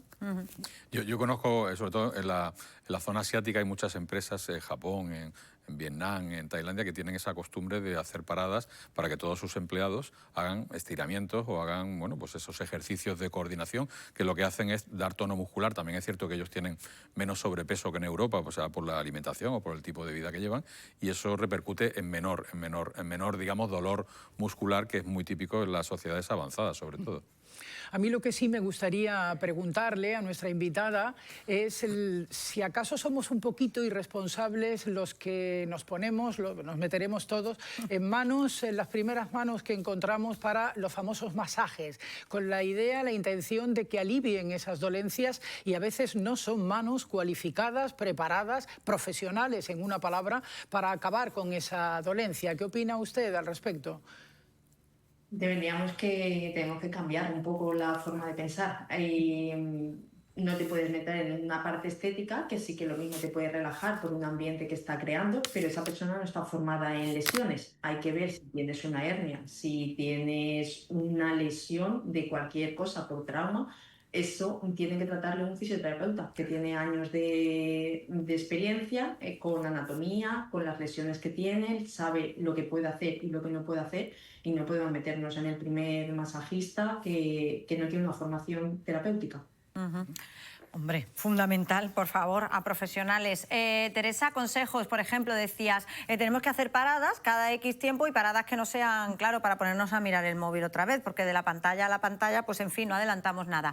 Dos consejos que podamos hacer las personas que nos podamos ver en esa situación, personas pues que trabajan muchas horas delante del ordenador, personas que hacen movimientos repetitivos, personas que cargan con peso y también les se puede traducir en un dolor de espalda. ¿Qué podemos hacer? Pues mira, yo iría un poco, primero mirar la ergonomía. Tenemos un montón de mesas regulables, sillas regulables, cambiar a un fútbol, como está apareciendo ahí en pantalla, cambiar la ergonomía, los aparatos, la pantalla, todo eso es súper importante. El conocer tu cuerpo, al hacer un esfuerzo físico, tú tienes que ser consciente de la musculatura que se tiene que activar en ese momento y trabajar también con la respiración, que muchas veces es algo tan básico pero que no lo sabemos. Y tendemos a realizar apneas cuando deberíamos de estar cogiendo el aire y soltándolo durante el esfuerzo. Y luego, como empresas, yo incorporaría un espacio para que la gente pare su jornada laboral durante un pequeño momento de tiempo y en grupo el hacer estiramientos o trabajar de forma activa la musculatura. Oye, pues me parecen muy buenos consejos, a ver si nos concienciamos también, porque al final es que redunda en un gasto económico para la empresa. Muchísimas gracias, Teresa Guijarro, mil gracias por habernos acompañado esta mañana. Gracias. Ala, que vamos a poner aquí en el malla un trocito con pelota, ¿qué os parece? Ponemos una alfombra de esa. Y nos estiramos y una así alfombra como hacía, como hacía Jane Carlos Sedano va a ser el profesor, ¿no? Y tú y yo las alumnas, que vamos a seguir como la hacía clase. Jane Fonda, la clase de gimnasia. Jane Fonda va a ser Carlos Sedano y Mariluz y yo vamos a ser las alumnas. ¿Qué os parece? A mí me parece una gran idea. Con pelotas incluidas. Incluidas, sí, aquí no hay problema. Mil gracias, Mariluz, Carlos. Mil gracias, además especialmente a Carlos por ese estudio que nos ha hecho, que ha sido maravilloso. Mil gracias, Carlos, que además sí que lo has compaginado con tu vida personal, has tenido que quitarle tiempo a tu vida personal, gracias. Nosotros seguimos, que todavía nos queda un ratito, que ahora viene Salvador Jiménez después de la publicidad, pero antes vamos a ir con Pedro Jiménez, que está en redacción y que está pendiente de todos esos asuntos que les van a contar nuestros compañeros de informativos a las 2 y a las 6 de la tarde. Buenas tardes, Pedro. Hola Paula, ¿qué tal? Muy buenas tardes. Pues hoy les hablamos de otro crimen resuelto en la Costa del Sol, en la provincia de Málaga. Si ayer les hablábamos del detenido por asesinar presuntamente al novio de su expareja, hoy les hablamos del crimen que sucedió en Fuengirola a finales del pasado mes de septiembre. Murió un hombre de 63 años a golpes por parte de otro hombre de 23 años. Ocurrió en un bar, como decimos, a finales del pasado mes de septiembre, cuando se originó una discusión entre la víctima y dos mujeres. En ese punto, las mujeres avisaron al hombre, al de 23 años, se presentó en el bar con otros dos jóvenes, se inició una pelea, cayó la víctima al suelo, se dio un golpe en la cabeza y terminó muriendo en el hospital. Ahora la Policía Nacional ha detenido al joven de 23 años por presunto homicidio. También le vamos a hablar de otros asuntos más amables, porque hoy se ha presentado la encuesta Cofrade realizada y editada por la Diputación de Málaga. Se trata del primer gran estudio sobre el perfil cofrade en Málaga. Corresponde a un varón de entre 30 y 39 años de edad con estudios superiores y para quien la fe es uno de los aspectos más importantes de su vida. El 71% considera que la cofradía tiene una repercusión muy positiva en la identidad cultural de su barrio o de su ciudad, y cerca del 40% se implica de forma semanal o mensual en las actividades de las cofradías. Son muchos datos que vamos a ir desgranando después en los informativos de Canal Málaga Radio y de televisión. También le vamos a hablar de un taller muy curioso, de un taller de remo con jábega para jóvenes que está impulsando la Diputación de Málaga. Las conclusiones de las jornadas que UGT está llevando a cabo en Málaga sobre la vivienda. Para ello está hoy el secretario general Pepe Álvarez, y también en el plano cultural le vamos a hablar de una cumbre europea sobre el arte, la cultura y la transición climática que se ha inaugurado esta misma mañana en La Térmica. Bueno, pues son todos los asuntos que nos van a contar nuestros compañeros de informativo. Gracias, Pedro, a las 2 y a las 6 de la tarde. Y ya saben, nuestros compañeros de informativos de la radio, a partir de las 2 en el 97.4 de FM. Nosotros nos vamos un minuto a Publi, pero volvemos.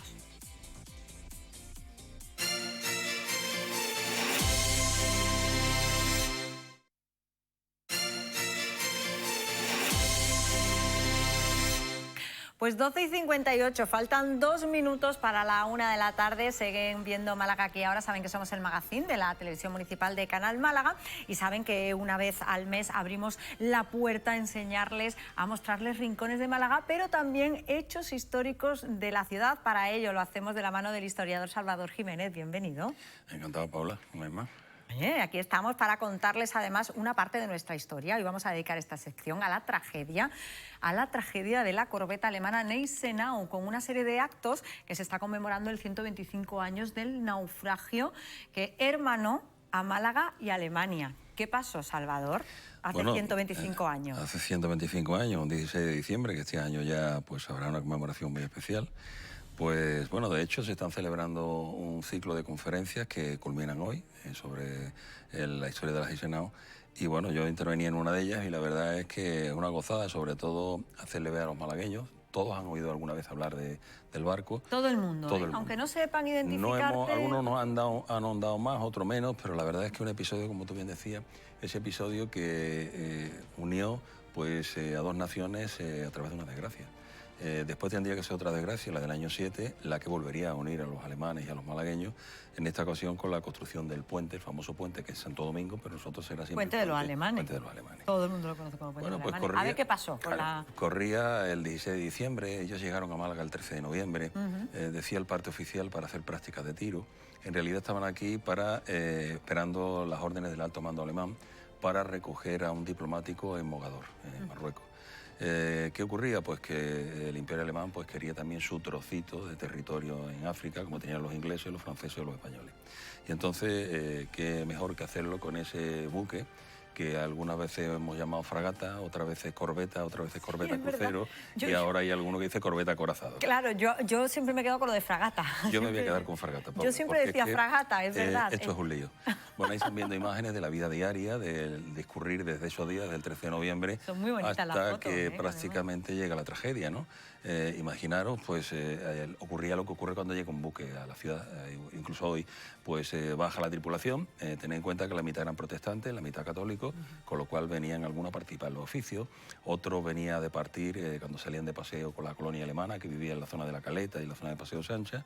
Bueno, ahora somos muchos y se diluyen, pero en aquella época llamarían la atención, claro. Bueno, si la memoria no me falla, me parece, fíjate, eran 133.431 habitantes los que Madre mía, así Salvador. Que fíjate. Bueno, me podrías decir lo que quisieras, porque como no te puedo contrastar la información, ya me puedes contar el rollo que quieras. Algo más de 100.000 personas. Algo más de 100.000 personas componía la población y era una ciudad pequeñita, muy provinciana.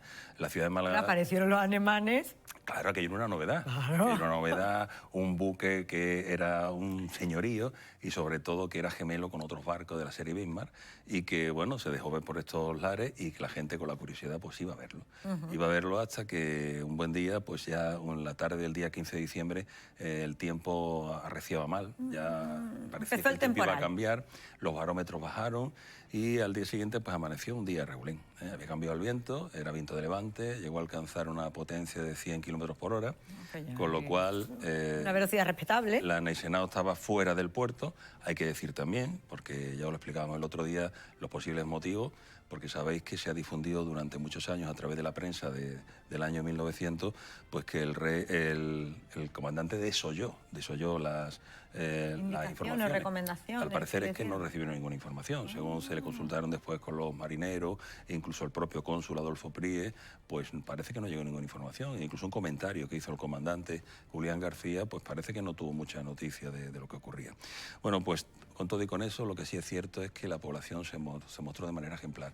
Ahí tenemos los periódicos de extranjeros, los periódicos de la época, lo que decían. Porque el temporal causa el hundimiento. Para quien no conozca la historia, claro, empieza el temporal. quizás porque no tenemos tiempo, hay mucha tela que cortar, pero es un barco que el casco es metálico, aunque lleva arboladura, lleva velamen, también tiene máquinas de vapor. Claro. Con lo cual, para que las máquinas de vapor pues, funcionaran a buena máquina, hacía falta 3/4 de hora para que las calderas estuvieran a pleno rendimiento. Encendieron las calderas, pero no estaban a punto. Cuando intentaron zafarse, sobre todo porque el barco iba escorándose hacia el dique de Levante, claro, pues las máquinas se pararon, explotó alguna de ellas, incluso ahí hubo algún fallecido en las calderas y ya el barco quedó a su suerte. A la deriva. Claro. El fondo de Málaga, de esta zona, es un fondo muy pedregoso, con lo cual las dos anclas, como dicen en el argot marinero, garreaban, o sea que no se podían asir a ningún sitio, con lo cual... Sí, que no enganchaban, claro. Claro, solo a su suerte. Chocó contra el dique de Levante, se le abrieron varias vías de agua, empezó a hundirse y los primeros que intervienen pues, son los fareros del puerto de Málaga. Estaba Álvaro Beloki, su señora y el hermano de esta, y los primeros que auxilian a 55, nada más y nada menos, eran 466. Le dan ropa limpia, seca, mantas y vino para que entraran en calor. Incluso hay noticias a través de la prensa de un súbdito alemán que vivía en Málaga que no quiere dar su nombre, pero que también auxilia a los náufragos. Ahí intervienen desde un conductor de tranvía que para y se baja del tranvía y auxilia a, por ejemplo, a Félix Sáenz, sí, que junto con el entonces gobernador y el propio comandante de Marina, pues se van en un barco, se llama el Cabo Tortosa, se llamaba, pero tienen que volver porque las horas eran tremendas y no podían. No se podía. De hecho, murieron 41 personas. 41 personas. Se ha dicho mucho a lo largo de la historia, sobre todo lo decían, bueno, es que los periódicos de aquella época son un tanto desconcertantes. Unos decían que eran 100 muertos, otros que 50, que incluso el propio Carl Krima, que murió, dice que es que se había suicidado, se había pegado un tiro, nada de eso. Simplemente había estado dando órdenes en lo que es el puente y una de esas olas pues lo barrió y se lo llevó. Después de más de 2 horas intentando zafarse de las olas, pues por cansancio se ahogó. Es curioso porque esa noticia la conocí yo hace poco, que un pescador de Pedregalejo en el año 84 daba una entrevista al periódico Sur hablando de 102 años dedicado a la pesca, y una de las cosas que contaba es que él fue el que sacó en brazos muerto al capitán Carl Krima en la zona de Welling, y después un compañero en el Rincón de la Victoria, Richard Prufe, que era el jefe de máquina. Fíjate qué historias que van engarzando unas con otras, y lo cierto es que malagueños citan a 12, pero nunca hemos encontrado en la lista de fallecidos en los cementerios de Málaga ni en los hospitales. Sí, la atención a alguno de alguna contusión. Lo único que sí sabemos que un señor falleció 3 días después, se llamó Enrique Cordero, que era el conserje del Banco de España, que tenía su sede en lo que hoy es calle Córdoba, pero que murió de pulmonía. Se arrojó al agua, este fue uno de los que se arroja al agua, probablemente un daño colateral del Eisenhower, pilló una pulmonía y se murió. Pero de accidentes intervenir no aparece ninguno, ni en cementerios, ni en hospitales. Así que tenemos que decir que de momento nada. Decimos siempre que se fraguó una amistad entre Málaga y Alemania, ¿y cómo se materializó? Hombre, se de muchas formas. Por ejemplo, uno de los héroes de ese día se llamaba, y de aquí aprovecho a saludar a una persona que aprecio mucho, uno de los se llamaba Rosendo Rodríguez, abuelo de Juan Rosén, del bordador malagueño. Sí. Entonces, pues era cabo en aquel entonces de los trabajadores del puerto, y junto con unos compañeros se lanza al mar para salvar a todos los que puede, y al final recibe un reconocimiento, lo nombran alférez, le dan su diploma, le dan un sable que la familia guarda, y algunos de ellos pues reciben incluso premios en metálico, aparte del diploma preceptivo firmado por el almirante Bontipis, que ya era algo. Entre los que intervienen y tienen ese diploma pues está Jorge Kussner. Jorge Kussner en su casa de Paseo de Sancha pues aloja parte de la oficialidad, porque se le pide a la población de Málaga que, a pesar de haber alojado gente en el Hospital Noble, en una casa de socorro mental que había en el Camino Nuevo, en el cuartel de Levante, en el Hospital Civil, que aunque se inauguró en el año 1892, pues la verdad todavía tenía ciertas carencias de material, y se le pide a la gente pues que vaya cogiendo a los más leves. El ayuntamiento hace una especie de hospital que monta la Cruz Roja de campaña en lo que era el antiguo ayuntamiento en San Agustín, y entre esa gente que se distribuye por las diferentes casas, pues hay un señor que se llamó Tolen Bertieleque, que es el que va a parar a calle Cristo de la Epidemia número 30 a casa de un funcionario del ayuntamiento. Este funcionario económicamente mandaba bien, y entre sus hijos pues había una chica que se llamaba Conchita Ruiz, que al final... ¿Qué me suena eso del Enver Ruiz? ¿Verdad? Totalmente. Otro daño colateral del Eisenhower. Bueno, eso no fue un daño. Eso es una alegría. Una alegría totalmente. Se enamoraron. Y que tuvimos un magnífico compositor que tiene calle en Málaga. además de verdad. Bueno, yo te quería aprovechar, ya aprovechando que venía, por cierto, que vamos a recordar el documental que hemos hecho, que ha liderado además nuestra compañera Totalmente, Rocío Carrascal, un documental maravilloso que se va a estrenar, yo lo tenía por aquí apuntado, el 21 de diciembre, ¿hemos dicho el 20 o el 21 de diciembre? Ahora se me ha dicho el 20, el ¿no? sábado 20 de diciembre, sábado 20 de diciembre, pero bueno, se lo iremos contando poquito a poco, espectacular, no se lo pueden perder, haremos referencia más adelante para recordárselo. Que yo iba a decir que el Ayuntamiento además le ha honrado con la medalla de la ciudad a título póstumo. El nombre del buen señor es Odón de Buen y del Cos. Que claro, teníamos aquí la conversación de que claro, es que los apellidos del Buen y del Cos. O sea, del Buen se llamaba el padre y del Cos se llamaba la madre. Padre Mariano del Buen y Petra del Cos. Claro. Parece casi un trabalengua, ¿verdad? Sí. Pero bueno. Bueno, pues le han dado la medalla de la ciudad a título póstumo. ¿Por qué, Santiago? Hombre, pues fue un gran hombre. Un hombre el que ideó, bueno, es un hombre en principio desde chico, ya apuntaba manera. Yo suelo decir que tienes que nacer con algo. Tienes que nacer con algo, después lo desarrollarás. La técnica vendrá después, pero tú tienes que nacer con esa inteligencia especial. Y Odón la tenía, pues ya de muy joven, con 10 años, estaba en primero de bachiller. De un pueblecito de Zaragoza, de Zuera, y bueno, el padre, que era sastre, se sacrifica para irse a Zaragoza para que el niño siga estudiando bachiller, y allí empieza a trabajar de acomodador en el Teatro Principal de Zaragoza. El niño hace bachiller y también un primer curso que era común a todo el mundo dentro de lo que era la Facultad de Medicina, porque el niño quería hacer ciencias naturales, pero ciencias naturales tiene que ir a Madrid. Con lo cual, fíjate que cómo sería el niño que recibe una beca de parte del Ayuntamiento de Zuera y de la Universidad de Madrid. Con lo cual el niño puede estudiar ciencias naturales, que es su gran pasión. Además, el padre fallece, había una epidemia de cólera en el año 1885 y el padre no de lo que fallece y se tiene que hacer cargo de su madre y de las niñas, con lo cual él ayudaba en casa pues dando clases de repaso a otros niños, y entre los que preparó para otra academia de repaso, pues él preparó para don Miguel Primo de Rivera para que entrara a la Academia General Militar de Zaragoza. Fíjate qué personaje.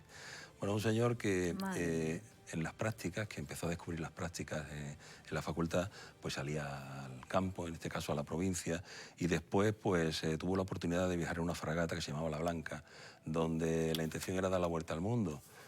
Pero no pudo ser, tenía un problema mecánico en uno de los ejes y al final pues estuvo haciendo una ruta por el norte de Europa y por el norte de Marruecos, y aquello fue lo que descubrió la vocación auténtica de Odón. Él quería ser geógrafo, se dio cuenta de que la geografía y sobre todo el estudio del mar, ¿qué es lo que había debajo del mar? Él en ese viaje estudia varios animales que incluso le ponen su nombre, y bueno, y a partir se inicia la carrera de él. Es un hombre que fue profesor, tuvo la cátedra en Barcelona, escribió libros y manuales que servían para los propios alumnos para tenerlos. Lo que pasa que también pues frecuentaba pues sus ideas republicanas. Una idea republicana y sobre todo su suegro, que tenía un periódico que se llamaba El Dominical del Libre Pensamiento. El nombre ya te puedes imaginar a qué se dedicaba. Bueno, ya apuntaba manera. Ya apuntaba manera, pues hizo que se señalara de algún modo de manera política. Llegó a ocupar el cargo de concejal del Ayuntamiento de Barcelona. Fue senador también. En una época muy complicada. Y sus trabajos, entre lo que destaca sobre todo un diccionario de historia natural, pues llega un momento que, inducidos por algún gente contraria al republicanismo, pues hace que el gobierno de Cánovas pues prohíba que vaya a dar clases a la cátedra. Incluso el cardenal de Barcelona también mueve los hilos para que todas las obras se concedan prohibidas, porque era un hombre que defendía la teoría de la evolución, el darwinismo, cosa que no estaba vista bien. Entonces, fíjate, estamos hablando de finales del siglo XIX, principios del XX, y que parece mentira que fue ayer, ¿no? Un hombre que lo tuvo muy difícil, se casó con Rafaela Lozano, tuvo 6 hijos, fíjate, en una época complicada, en Barcelona hasta el año 11, después pues decide irse a Madrid, en Madrid también ocupa la cátedra, y fíjate qué curioso, hasta el año 33, él nació en noviembre, se jubilaba en noviembre del 33, pues tenía que haber dejado la cátedra. Le permitieron todo el mundo que terminara el curso completo, a pesar de que tuviera ya la edad de jubilación. Es el hombre que le debemos, por ejemplo, entre otros, pues los oceanógrafos de Mallorca, por ejemplo, el de Málaga, el de Vigo, el Santa Cruz de Tenerife, y de ahí que nuestro ayuntamiento, bueno, eso ha cumplido una de esas deudas que había. En el año 36 se le nombró hijo predilecto, hijo adoptivo de Málaga, y no pudo ser. Él falleció en el 45, exiliado, se tuvo que ir a México, en México fallecía, en el año 2003 se traían sus restos fuera a Zaragoza, y hoy pues descansa allí en un panteón, en un mausoleo, en su pueblo natal, donde hay una escultura como esa, que es copia de otra que en un colegio de su pueblo que lleva su nombre.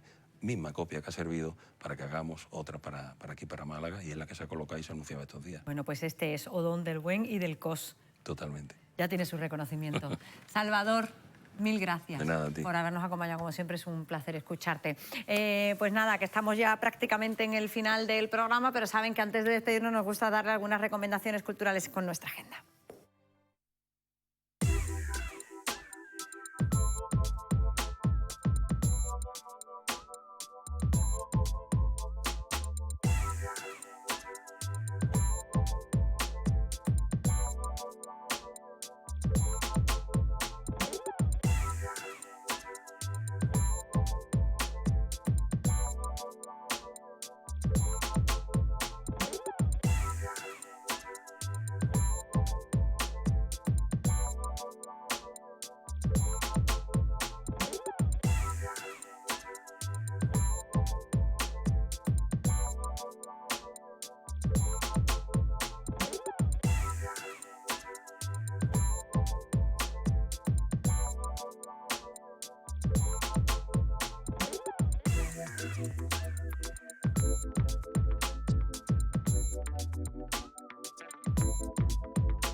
Pues agenda cultural que nos lleva al final del programa. Hoy nos despedimos con ellos, con la banda Viva Belgrado, que llega hoy a la Sala Trinchera. Con ellos les decimos hasta mañana, cuando volvemos a partir de las 11:30 para seguir contándoles toda la actualidad. Gracias y hasta mañana.